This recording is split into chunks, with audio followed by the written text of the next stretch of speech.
येने ऋतः प्रवर्तन्ते प्राणिनः स्वेषु कर्मसु तं वन्दे परमात्मानं स्वात्मानं सर्वदेहिनः। नमो नवघनश्याम कामकामिति देहिने कमलाकाम सौदाम करणकाम हृदय। संस्कृत शौर्यम आमुख पटल के संवाहक पंडित राजकुमार जी एवं वेदांत शास्त्र के अध्येता सुधीर जन, पंचदशी का 6वां चित्रदीप विवेक प्रकरण चल रहा है। इसमें चित्रदीप प्रकरण में पटचित्र के दृष्टांत से आत्मा अनात्मा के विवेक का प्रकरण उठाया था। उसी में जो आत्म तत्व है, आत्म का आत्म अंश है, वो सर्वत्र भाषित होता है, उसको बताया था। घटः स्वयं न जानाति इत्येवं स्वत्वं घटादिषु। घटः स्वयं न जानाति, इस प्रकार से स्वत्व जो है घटादि में है। अचैतन्येषु दृष्टम् चेद दृश्यताम आत्मसत्वतः। पूर्व पक्षी था, पूर्व पक्षी ने कहा जो स्वतस्तु है वो स्वतस्तु आत्मा का है, जो जीव में स्वतः देवदत्तः गच्छते, अहम स्वतः न पश्यामि त्वं स्वतः तम पश्यतु। ये जो दृष्टांत दिया था कि प्रत्येक जीव में स्वतस्व है, वो स्वतस्व आत्मधर्म है। तो इन्होंने कहा कि ये स्वतस्व तो घटादि में भी है। घटा स्वयं न जानाति, स्वत्व घटादि में है, अचेतनों में भी। तो उसको कहा कि अचेतनों में भी जो स्वतस्तु है दिखाई देता है। कहा दिखाई देना ही चाहिए, क्योंकि आत्मसत्वतः व्यापक आत्मा का सत्व सभी जड़ और चेतन पदार्थों में है। सभी जो जड़ पदार्थ हैं, जो सकल प्रपंच आत्मा में अध्यस्त है, अतः आत्मा का ही सत्व, आत्मा का ही स्वत्व सकल अनाथ पदार्थों में भाषित होता है। कहा तो फिर चेतन अचेतन विभाग कैसे होगा? चेतन अचेतन यदि सर्वत्र यदि सत्वमेव अस्ति, स्वत्वम आत्मगत स्वत्वम यदि सर्वत्र चेतना चेतन पदार्थेषु विद्यते, तदा चेतना चेतन भेदः कथम, कैसे होगा चेतना चेतन भेद? उसको लिख रहे हैं, चेतना चेतन भेदा कूटस्थ आत्मकृता नहीं, किंतु बुद्धि कथा आभास कथा इत्येव अवगम्यता। कहा जो चेतना चेतन विभाग है वो कूटस्थ आत्मकृत नहीं है। कूटस्थ आत्मा के द्वारा चेतना चेतन विभाग नहीं किया गया, अपितु बुद्धि कृता। अंतःकरण की जो परिणामात्मिका वृत्ति है, जो व्यवसायत्मिका वृत्ति है, वो है बुद्धि, तत्कृत ही है अथवा आभासकृत है। जो चेतनाभास है बुद्धि आदि में, वो चेतनाभासकृत माने उसको, अथवा जो अंतःकरण का परिणाम है, वो परिणाम में जो चेतनाभास है, तत्कृत चेतना चेतन विभाग कहना होगा, अथवा कूटस्थ चैतन्य का जो आभास है अंतःकरण की वृत्त्यात्मक बुद्धि में, वो आभासकृत माना जा सकता है। कूटस्थ आत्मकृत जो है, चेतना चेतन भेद नहीं है।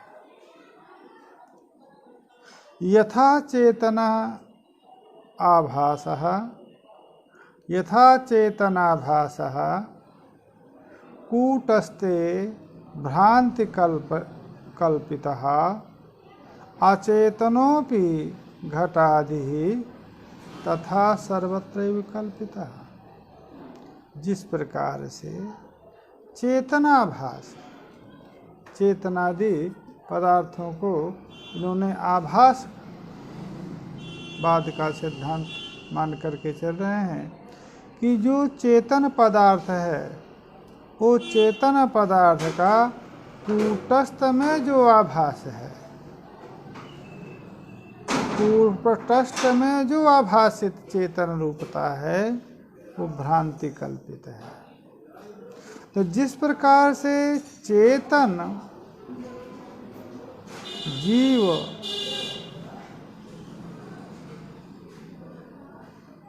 कूटस्थ में भ्रांति कल्पित है, उसी प्रकार से अचेतन भी घटादि उसी कूटस्थ चैतन्य में कल्पित है।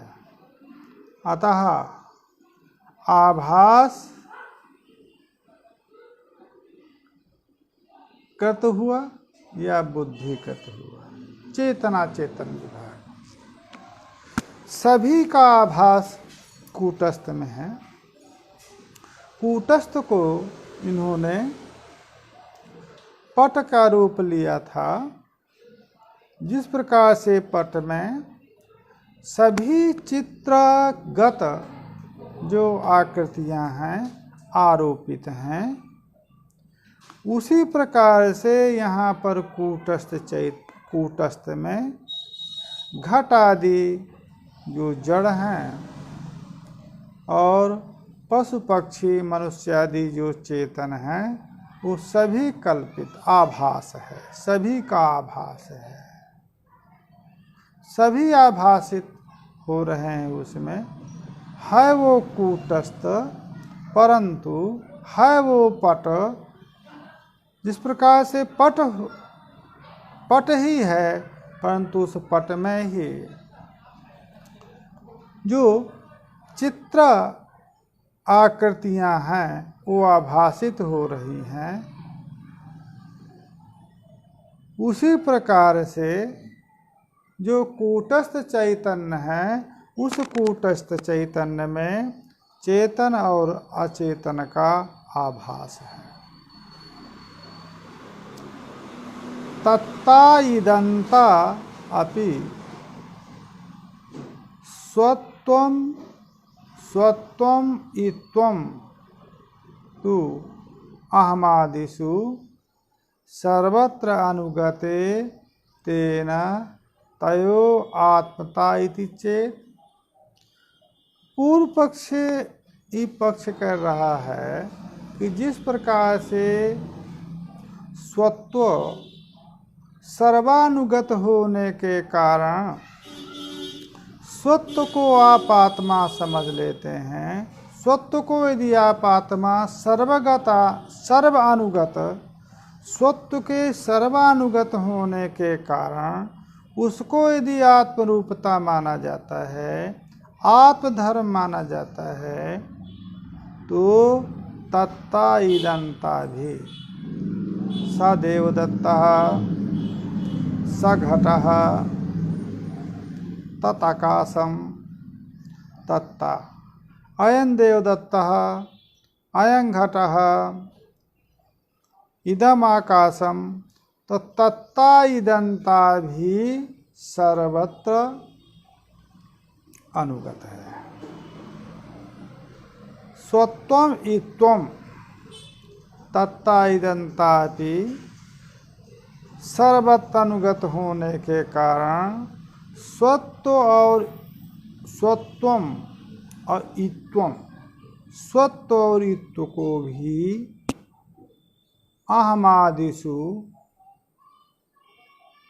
स्वत्वमतु अहम आदिषु सर्वत्रानुगते, वो भी अहम आदि में सभी में, अंतःकरण आदि में सभी में अनुगत है। इदम अहमस्मि सो अहमस्मि अयं घटः स घटः, सर्वत्र यदि अनुगत हैं, तेन तयोः भी आत्मता इदंता तत्ता इदंता को भी कि सर्वानुगत होने के कारण स्वत्वमिव स्वत्व के समान अहमादि में इनकी अनुवृत्ति होने के कारण इनको भी आत्मा मान लेना चाहिए, आत्मता इनकी भी स्वीकार करना चाहिए। यदि सर्वानुगत धर्म आत्मता है, स्वत्व का सर्वानुगत होने के कारण यदि स्वत्व को आत्मरूपता स्वीकार करते हैं, तो तत्ता इदंता का की भी सर्वानुगति है, सर्वानुगत होने के कारण उसको भी आत्मरूपता उसकी भी स्वीकार करिए। ये पूर्व पक्षी का पूर्व पक्ष है। उत्तर में कह रहे हैं, ते आत्मत्वेपि अनुगते तत्ता इदंता ततस्तयोः आत्मत्वम नैव संभाव्यम सम्यक्त्वादे यथा तथा। कहा ते आत्मत्वेपि अनुगतेपि आत्मत्वेपि अनुगते तत्ता इदंताः ततस्तयोः आत्मत्वम नैव। ते तत्तैदन्ते स्वत्वमिव यद्यपि अहमादस्मि अनुगते। तत्ता इदंता स्वत्व के समान यद्यपि अहमादि पदार्थ में अंतःकरणादि सभी में अनुगत है,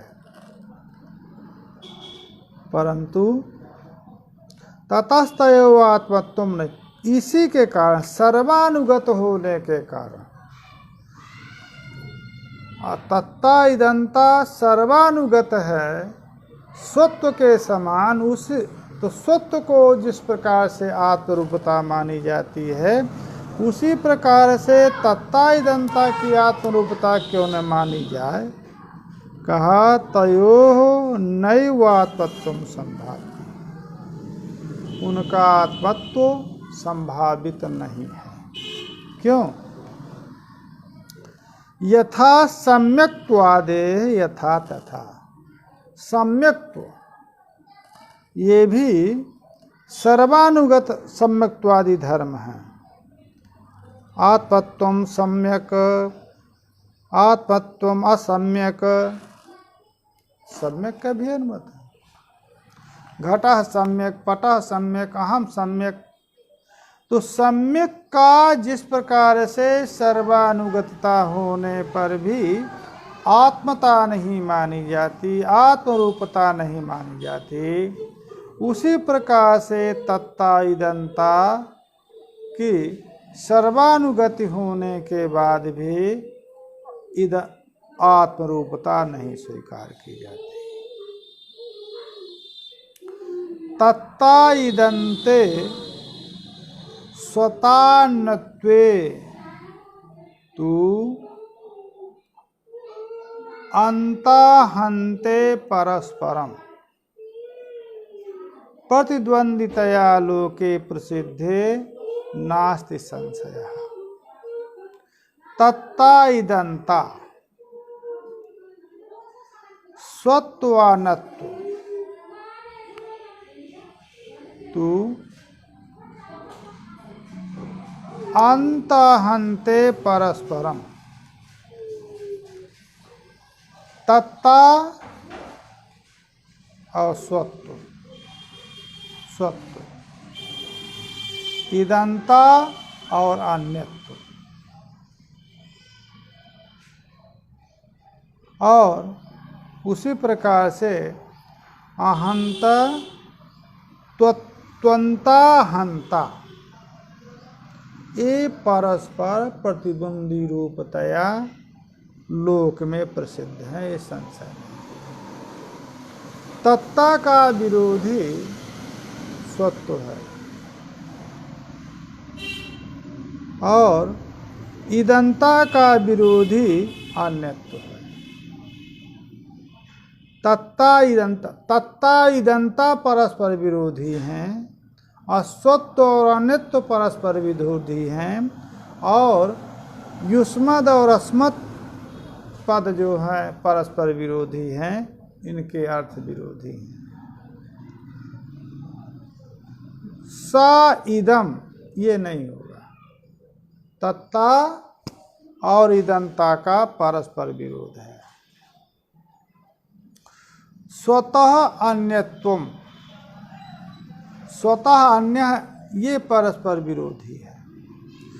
त्वम और अहम ये परस्पर विरोधी है। ये प्रतिद्वंदितया लोक में प्रसिद्ध हैं, ये संशय नहीं है। तो जब प्रतिद्वंदितया जो प्रसिद्ध है तो तत्ता इदंता का प्रतिद्वंदी, इदंता का तत्ता प्रतिद्वंदी, स्वतः का अन्यत्व प्रतिबंधी, त्वं का अहम प्रतिद्वंदी, तो अन्तायाः प्रतिद्वंदी स्वयं कूटस्थ स्थिता। इस प्रकार से तत्ता और इदंता का जिस प्रकार से परस्पर विरोध है, स्वतः और अन्यत्व का परस्पर विरोध है, तुम उसी प्रकार से अन्यता का विरोधी प्रतिद्वंदी स्वयं कूटस्थ को ही कहना होगा। और त्वंतायाः प्रतियोगी एषो अहमिति आत्मनिकल्पितः। तो अन्यता का अन्यत्व प्रतियोगी स्वयं शब्दार्थ होगा, अत्वंता का प्रतियोगी अहम शब्दार्थ होगा। वो भी दोनों किसी न किसी में कल्पित होना होगा, वो कूटस्थ में सभी कल्पित है। तो तत्ता इदंता स्वत्वन्यत्व त्वंताहंत परस्पर विरोधी धर्म होने पर भी अन्यता का प्रतिद्वंदी जो स्वयं तो है, स्वयं वो कूटस्थ में, और त्वंता का प्रतियोगी जो अहम है ये आत्मा में कल्पित है। तो अन्यता का प्रतियोगी जो सत्व है उसको कूटस्थ में कल्पित मानना होगा, और त्वंता का जो प्रतियोगी है अहंता, उसको आत्मा माने जीव में मानना होगा। अतः अहंत स्वत्वयोर्भेदे, अहंता स्वत्वयोर्भेदे रूप्यता इदंतयोरिव स्पष्टे मोहमापन्ना एकत्वं प्रतिपेदे। अहंता स्वत्वयोर्भेदे, रूप्यता इदंता इव, जिस प्रकार से रूप्यता और इदंता का परस्पर भेद है, उसी प्रकार से अहंता और स्वत्व का भी, अहंता और स्वत्व का भी परस्पर विरोध है, स्पष्ट विरोध है। फिर भी स्वत्व और अहंत को जो एक मानते हैं वो मोहमापन्ना है। अहंता स्वत्व के समान ही इदंता और रूप्यता इदंता के समान ही अहंता स्वत्व का भेद है होने पर भी, और मोहपापन्ना एकत्वं प्रतिपेदे। मोह बसात, अविद्या बसात, अज्ञान बसात एकता प्रतीत होती है। तो स्वत्व और अहम तो जो है भिन्न पदार्थ हैं। अहम ये आत्मा में कल्पित है, स्वत्व जो है कूटस्थ में कल्पित है। ये भिन्न पदार्थ हैं। भिन्न पदार्थ होने पर भी मोहमापन्ना, मोह बसात, अविद्या बसात एकत्व प्रतिपेदिरे, एकत्व प्रतिपादन होता है, एकत्वानुगति होती है। तादात्म्याध्यासेवत्र पूर्वोक्त विद्या कृतः अविद्यायां निवृत्तायां तत्कार्यं विनिवर्तते।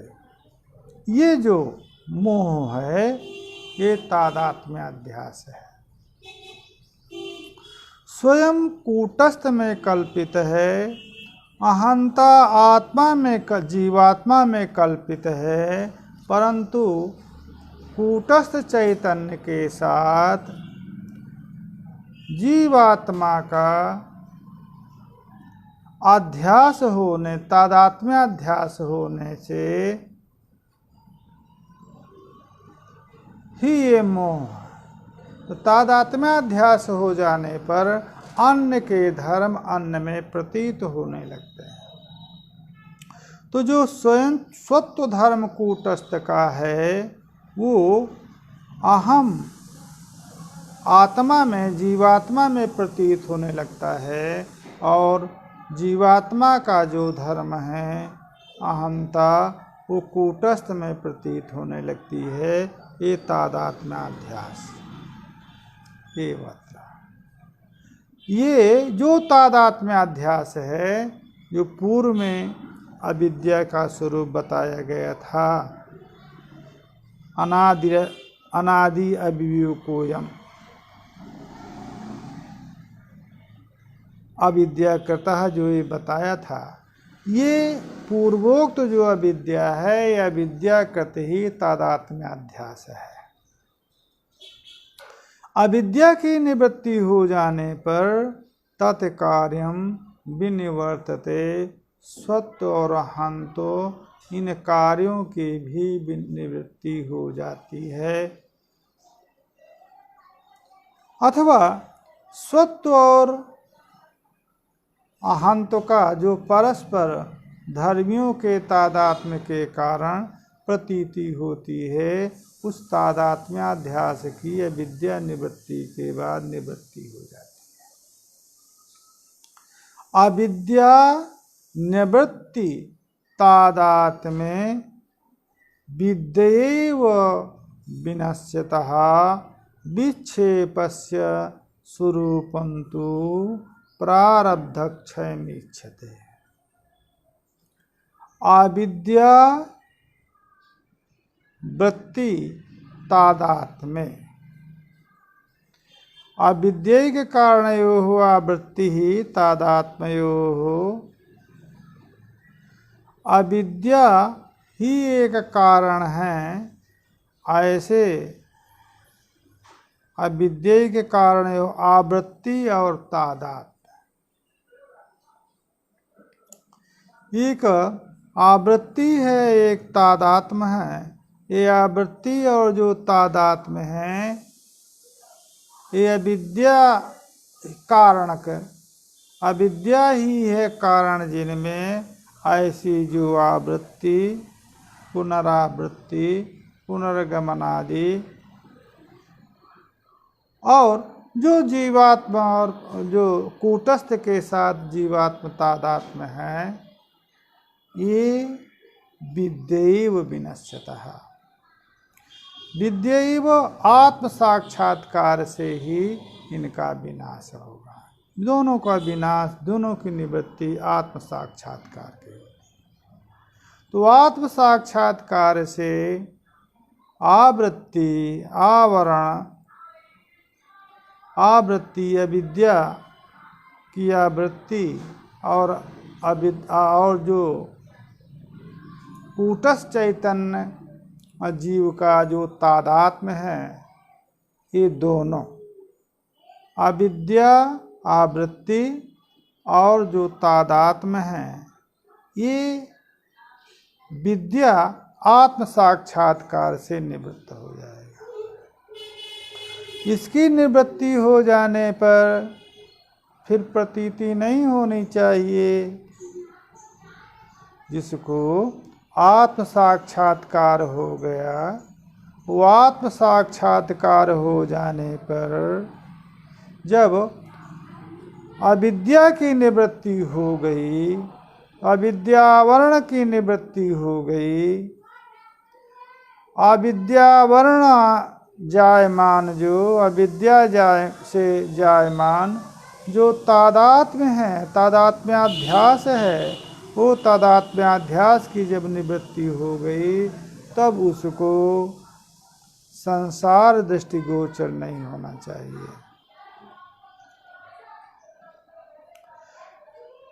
शरीर इंद्रियादि संसर्गजत सुख दुख का अनुभव भी नहीं होना चाहिए, शरीर आदि का भान भी नहीं होना चाहिए। क्यों भान होता है? काहे है विक्षेप। आवरण की आत्म साक्षात्कार से अविद्यावरण और तादात्म्य का तो नाश हो जाता है, परंतु जो विक्षेप है ये प्रारब्ध कर्म क्षय पर्यंत है। जब तक प्रारब्ध कर्म का क्षय नहीं होता, तब तक ये जो विक्षेप है, संसार की प्रतीति है, ये होती रहती है। इसलिए विदेह मुक्ति माना गया है। प्रारब्ध अवशेष काल में यदि आत्म साक्षात्कार हो जाता है तो अविद्या का आवरण और तादात्म्याध्यास की निवृत्ति हो जाती है, परंतु जब तक फलोन्मुख जो प्रारब्ध कर्म है, जब तक उनका क्षय नहीं होता, तब तक इस संसार का प्रत्यय होता रहेगा। ये जो संसार अनात्म पदार्थ का, आत्मा का अनात्म रूप में जो विक्षेप है, वो विक्षेप प्रारब्ध क्षय पर्यंत चलता रहता है। कहा ये कैसे? जब उपादान कारण अविद्या का नाश हो गया, तब उसके कार्य जगत की प्रतीति विक्षेप रूप जो अविद्या का कार्य है, अविद्या का ही आवरण एक आवरण है कार्य, दूसरा विक्षेप ये है कार्य है। तो विद्या से अविद्या के आवरण की निवृत्ति हो जाने पर तादात्म्याध्यास की निवृत्ति हो गई। उसी प्रकार से ये विक्षेप भी अविद्या का कार्य है, इसकी भी निवृत्ति होनी चाहिए। उसमें कह रहे हैं कि उपादान विनष्टेपि क्षणम कार्यम प्रतीक्षते इत्याहु तार्किकाः तद्वदस्माकं किन्न संभवेत। क्योंकि उपादान ध्वंस कार्य ध्वंस के प्रति कारण माना जाता है। तो उपादान ध्वंस को कार्य ध्वंस के पूर्व में मानना होगा, क्योंकि जो कारण होता है वो कारण कार्यात नियत पूर्ववृत्तिक होता है। तो कार्य ध्वंस कारण ध्वंस कार्य ध्वंस का कारण होगा, तो कारण को कार्य से पूर्व में रहना होगा। अतः कारण ध्वंस माने उपादान ध्वंस पूर्व में होगा और कार्य ध्वंस पश्चात होगा। जिस प्रकार से तंतु रूप उपादान ध्वंस से यदि पट का ध्वंस कहेंगे तो तंतु उपादान का पूर्व में ध्वंस कहना होगा, तत्पश्चात जो है पट का ध्वंस कहना होगा। अब तंतु के ध्वंस हो जाने के बाद पट की स्थिति मानना पड़ेगा कि पट की स्थिति रहती है, तभी तो उत्तर काल में ध्वंस होगा। तो जिस प्रकार से नैयायिकों ने समवायी कारण के नाश को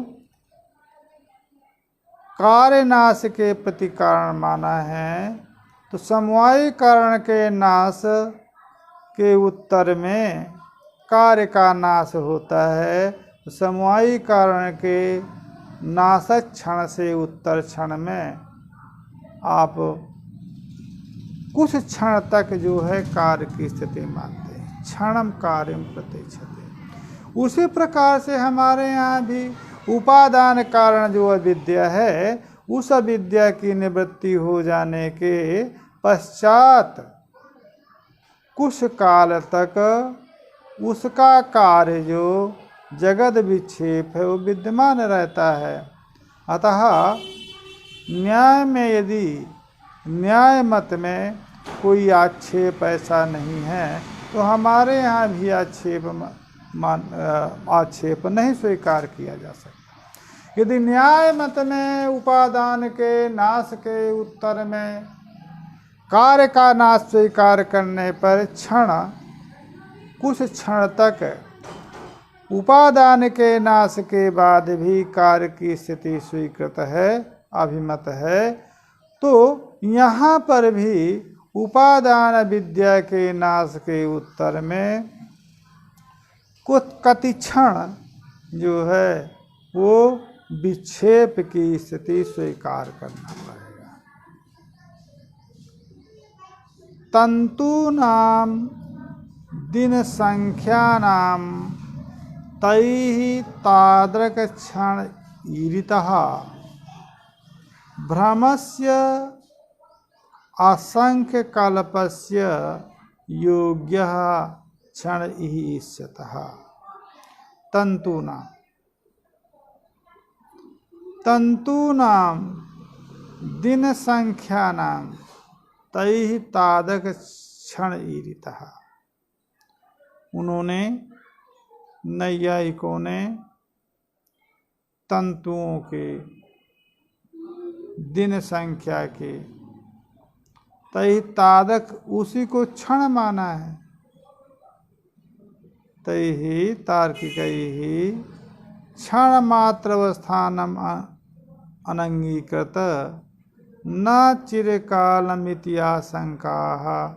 कहा ऐसा है, तार्किकों ने तो क्षण मात्र अवस्थान स्वीकार किया है। पूर्व पक्ष यहाँ पर ये तो नहीं कहा है कि उपादान के नाश हो जाने के बाद 2-4 मिनट तक रहता, एक क्षण मात्र माना है आपने नैयायिकों ने। यहाँ तो प्रारब्ध पर्यंत आप मान रहे हैं, अर्थात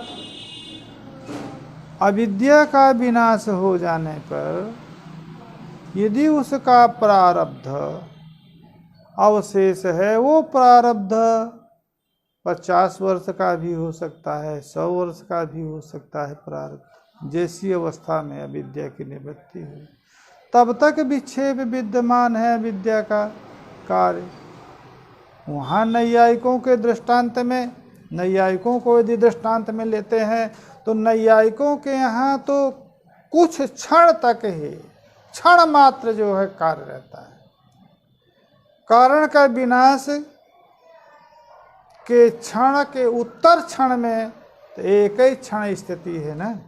यहाँ तो आप तो प्रारब्धावशेष पर्यंत यदि विक्षेप, अविद्या के विक्षेप को मानते हैं तो भेद हो गया। तंतु नाम दिन संख्या नाम तैः तादृक् क्षणीरितः, उसको बता रहे हैं तंतु नाम। संसारस्य अनादिकालम् आरभ्य अनुवृत्तत्वात् तत्संस्कारवशेन कुलाल चक्र भ्रम चिर कालानुवृत्ति न विरुद्धतेति। तार्किकैः तंतूनां दिन संख्यानाम, एक एक तंतु के नाश से तत् समवेत पट का नाश करेंगे। अब कितने तंतुओं से पट का? प्रत्येक तंतु में संवेत पट है, तो प्रत्येक तंतु यदि कारण है, एक एक तंतु के नाश से एक एक पट का, तंतु संवेत पट का नाश कहेंगे। उसी को क्षण माना है। दिन संख्या नाम तैः तादृक् क्षणीस्तः, वही दिन संख्याओं का, तंतूनाम दिन संख्या नाम, तंतुओं के का जो क्षण है उन्हीं की दिन संख्या को वो क्षण मानते हैं। उसी प्रकार से भ्रमस्य असंख्य कल्पस्य, उसी प्रकार से भ्रम भी असंख्य कल्प भ्रम है। जिस प्रकार से असंख्य आपके तंतु हैं और उन तंतुओं में असंख्य आपके पट हैं, तो दिन संख्या नाम तंतु नाम, तो उसी को यदि आप क्षण मानेंगे तो जिसको लोक में एक पट कहा जाता है, वो एक पट न हो करके अनेक तंतुओं में संवेत अनेक पट है। तो एक एक तंतु के नाश से एक एक पट का नाश होता रहता है। जो देखते हैं लोक में हम लोग कि पट जीर्ण शीर्ण हो गया है, तो पट एक दिन में नष्ट नहीं होता है। एक एक तंतु के अंश के नष्ट होने पर एक एक पट जो है वो नष्ट होता रहता है। इसलिए जब हम किसी वस्त्र को लाते हैं, नया वस्त्र रहता है, स्वस्थ रहता है, कोई छिद्र आदि नहीं होते। धीरे धीरे वही जब पुराना होते होते होते होते वही हल्का हो जाता है, पतला हो जाता है। क्या चीज़ है वो?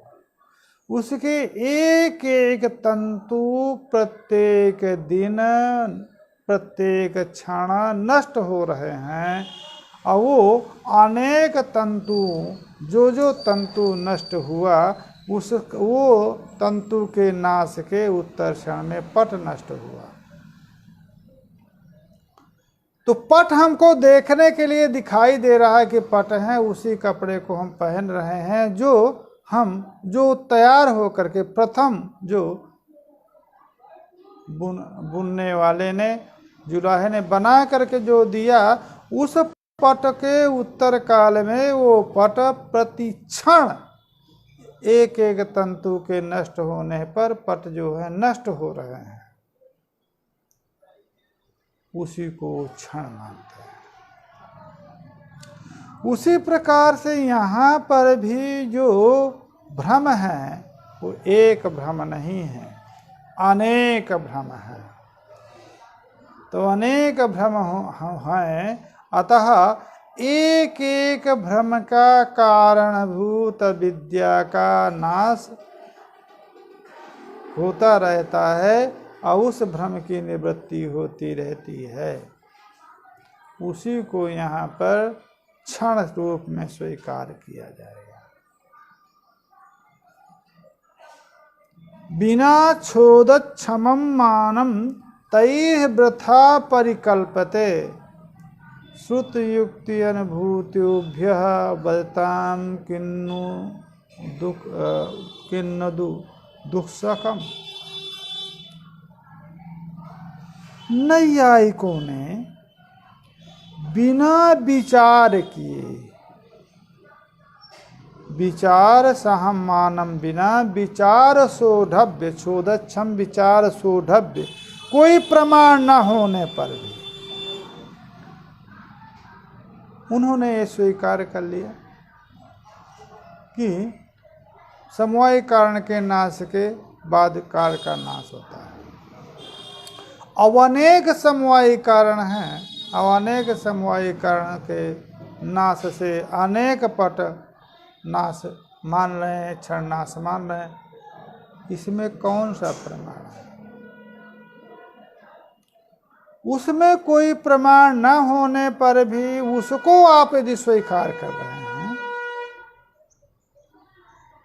बिना छोदक्षमं मानम, बिना मानम छोदक्षमं मानम तय वृथा, विचार सह मान के बिना उन्होंने ऐसा वृथा कल्पिते परिकल्पिते, ऐसा उन्होंने यदि स्वीकार कर लिया, तो ये जो हम मान रहे हैं कि अविद्या के नाश के हो जाने पर भी और अविद्या का जो विक्षेप है वो प्रारब्धावशेष पर्यंत रहता है, इसमें तो मान है, श्रुति प्रमाण है। तस्य तावदेव चिरम यावत न विमोक्षे अथ संपत्स्यते, इस छांदोग्य उपनिषद की श्रुति।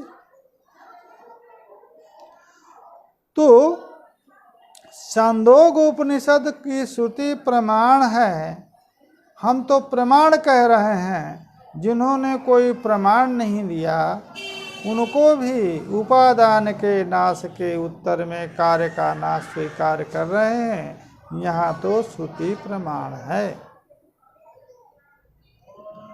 वदताम किम दुःखसहम्, जो श्रुति और युक्ति और अनुभूति वादात जो अपने सिद्धांत को प्रतिपादन करने वाले वेदांती हैं, उनको दुस्सह कैसे आप मान रहे हैं? उनको आप कैसे कह रहे हैं कि ये कथन योग्य नहीं है, ये मान्य योग्य नहीं है? अस्ताम दुस्तार्किकैः साकं विवादः प्रकटं ब्रूसे ब्रुवे स्वमहमयोः सिद्धमेकत्वं कूटस्थ परिणामिनो। कहा ये जाने दीजिए, ये दुस्तार्किक ही है। जो दुस्तार्किक हैं उनके साथ विवाद करने की हमको कोई आवश्यकता नहीं। हमारा ये सिद्धांत है और हमारा सिद्धांत जो है श्रुति सम्मत है और श्रुति प्रमाण है। साकं विवादः प्रकृत में क्या है? प्रकृत में स्वहमो सिद्धम एकत्व, स्वत्व और हंत का जो है एकत्व सिद्ध है। कूटस्थ परिणामिनो हो, कूटस्थ जो स्वत्व है और परिणामी जो अहंत है, इनका दोनों का एकत्व सिद्ध है। कैसे सिद्धम? भ्रांता सिद्धम, भ्रांति ऐसे सिद्ध है। भ्राम्यन्ते पंडितम मन्यमानाः सर्वे लौकिक तैर्थिकाः अनादृत श्रुतिम मौर्ख्यात् केवलम युक्तिमाश्रिताः। पंडितम मन्याः, अपने को पंडित स्वीकार करने वाले, अपने को विद्वान मानने वाले, लौकिक तैर्थिकाः, लौकिक पदार्थों को ही तात्विक मानने वाले, ऐसे जो तैर्थिक हैं, दार्शनिक हैं, चार्वाक, वो लोग श्रुतिम अनादत्य मौर्ख्यात्, मूर्खता बसात श्रुति को का आदर ना करके केवलम युक्तिमाश्रितः, केवल युक्तियों के आशय लेकर के अपने को पंडित मानने वाले, वो भ्रम में था। उनको भ्रम हो सकता है, उनको भ्रम हो सकता है कि स्वत्व और हंतो ये जो है दो भिन्न भिन्न पदार्थ हैं, ये जो वास्तविक हैं। स्वत्व और हंतो दोनों वास्तविक हैं, ये उनको भ्रम हो सकता है। स्वत्व और हंतो का जो एकत्व है वो वास्तविक है, परंतु हम श्रुति प्रमाणवादी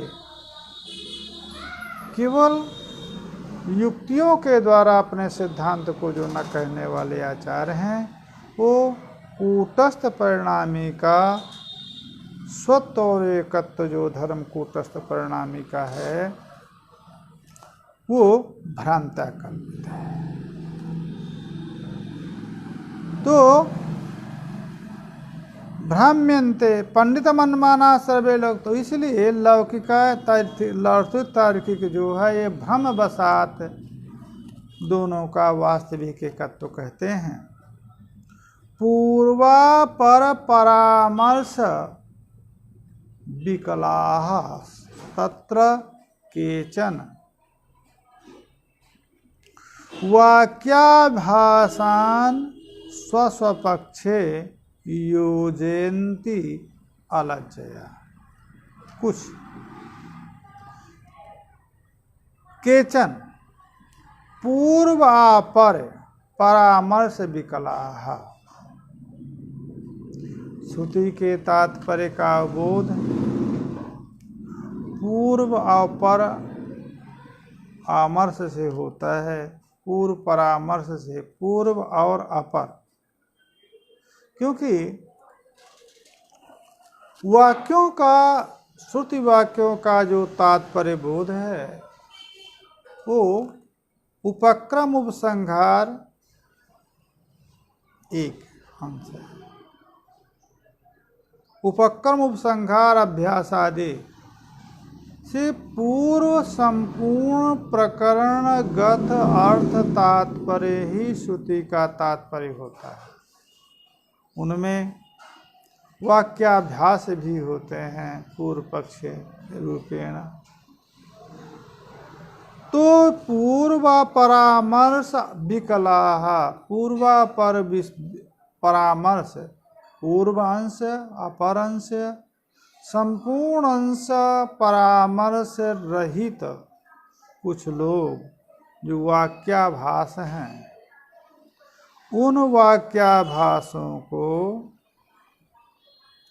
लज्जा रहित, माने कोई उनको शर्म नहीं है, वाक्याभासों को ही अपने पक्ष में कल्पित करके, वो वाक्य नहीं है अपितु वाक्याभास हैं, उन वाक्याभासों को ही अपने पक्ष में कल्पित करके योजना कर लेते हैं, अपने पक्ष की स्थापना कर लेते हैं।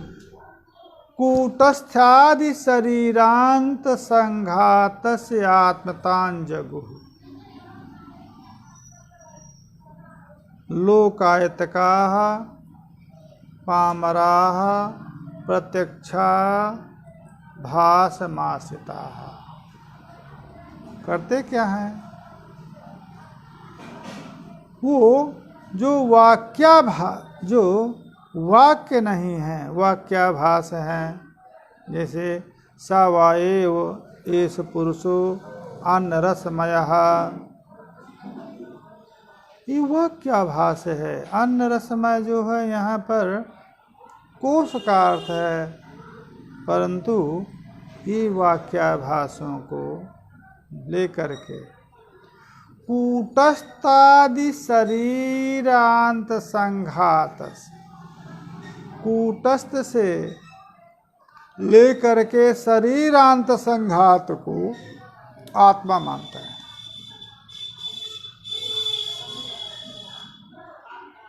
लोकायत का पामराः मूर्खा इत्यर्थ।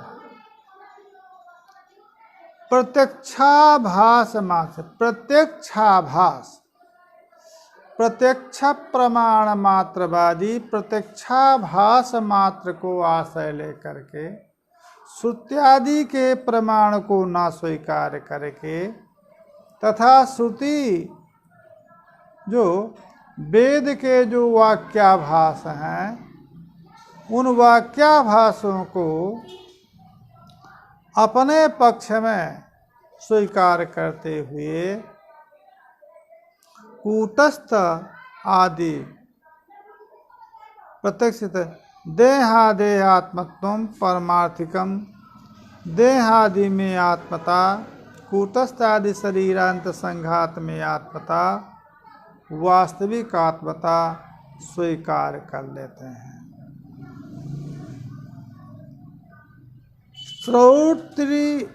श्रौति करती स्वपक्षे ते कोशम अन्नमयम तथा विरोचनस्य सिद्धांतम प्रमाणम प्रतिजज्ञे। श्रौति कर्तुम